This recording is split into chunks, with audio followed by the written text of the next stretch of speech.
வணக்கம் உறவுகளே, நாங்கள் இன்று பார்க்கவிருப்பது வளர்பிறை சதுர்த்தி திதி வழிபாடு. பொதுவாகவே சாதாரணமாக வரும் ஞாயிற்றுக்கிழமை அன்று விநாயகரை வழிபாடு செய்தால் வியாபாரம், தொழில், வேலையில் இருக்கக்கூடிய பிரச்சனைகள் தீரும் என்பது நம்பிக்கை. இந்த ஞாயிற்றுக்கிழமை திதியோடு சதுர்த்தி திதியும் இணைந்து வருகின்றது. அமாவாசை முடிந்து வரக்கூடிய இந்த சதுர்த்தி திதி வளர்பிறை சதுர்த்தி திதியாகும். தேய்பிறையில் வரக்கூடிய சதுர்த்தி திதியைத்தான் சங்கடகர சதுர்த்தி வழிபாடு செய்வோம்.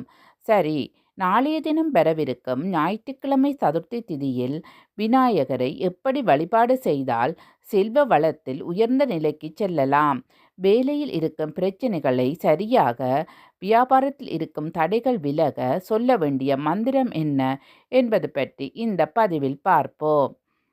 வாரந்தோறும் வரக்கூடிய ஞாயிற்றுக்கிழமைகளில் காலையில் எழுந்து சூரிய நமஸ்காரம் செய்வது மிகவும் சிறப்பு. நாளைய தினம் சதுர்த்தி திதியும் சேர்ந்து இருக்கின்றது. நாளை காலை எழுந்து சுத்தமாக குளித்து முடித்துவிட்டு சூரிய நமஸ்காரம் செய்து விடுங்கள். ஞாயிறு அன்று இந்த சூரிய நமஸ்காரம் செய்வது உங்கள் வேலை, தொழிலில் இருக்கக்கூடிய பிரச்சனைகளை குறைக்கும். அடுத்து விநாயகர் வழிபாடு. காலையிலேயே பூஜை அறையில் விளக்கு ஏற்றி இந்த வழிபாட்டை வீட்டில் இருந்தபடியே செய்யலாம். வீட்டில் இருக்கும் விநாயகருக்கு அருகம்புல் சார்த்தி பின் சொல்லக்கூடிய மந்திரத்தை சொல்லிவிடலாம். உங்களால் முடியும். வீட்டு பக்கத்து விநாயகர் கோவில் இருக்கின்றது என்றால், அரசமரத்தடி விநாயகர் இருக்கின்றார் என்றால் அந்த விநாயகரை தேடி செல்லுங்கள். விநாயகருக்கு செம்பருத்தி பூ அல்லது அருகம்புல் வைத்து அந்த விநாயகருக்கு முன்பாக அமர்ந்து இந்த மந்திரத்தை 108 முறை சொல்வது மிகவும் சிறப்பு. காலை நேரம் வழிபாட்டை செய்ய முடியாதவர்கள் மாலையிலும் இந்த வழிபாட்டை மேற்கொள்ளலாம். செல்வ வளம் தரும் சக்தி மிக்க மகா கணபதி மந்திரம்.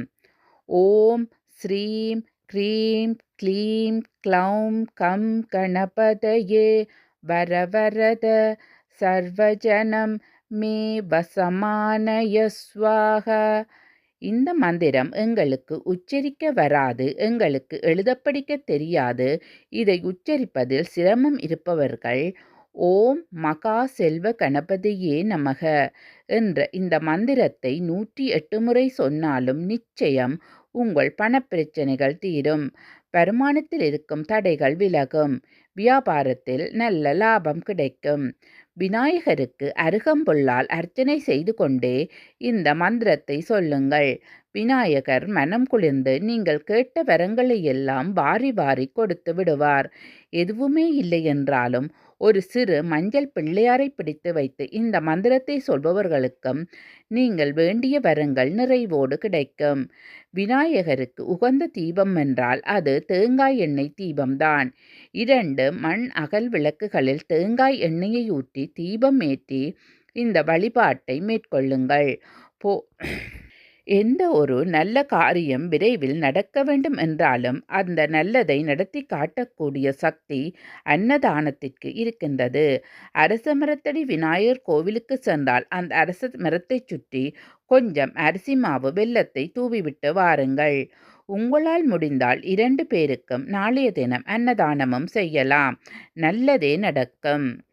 பாலும் தெளிதேனும் பாகும் பருப்பும் இவை 4ம் கலந்துனக்கு நான் தருவேன். கோலம் செய் துங்கக் கரிமுகத்து தூமணியே, நீ எனக்கு சங்கத்தமிழ் 3ம் தா. நன்றி உறவுகளே. இத்துடன் இந்த பதிவை நிறைவு செய்து அடுத்த பதிவில் உங்களை சந்திக்கின்றேன். என் சேனலை லைக், சப்ஸ்கிரைப், கமெண்ட் பண்ணுங்கள். நன்றி.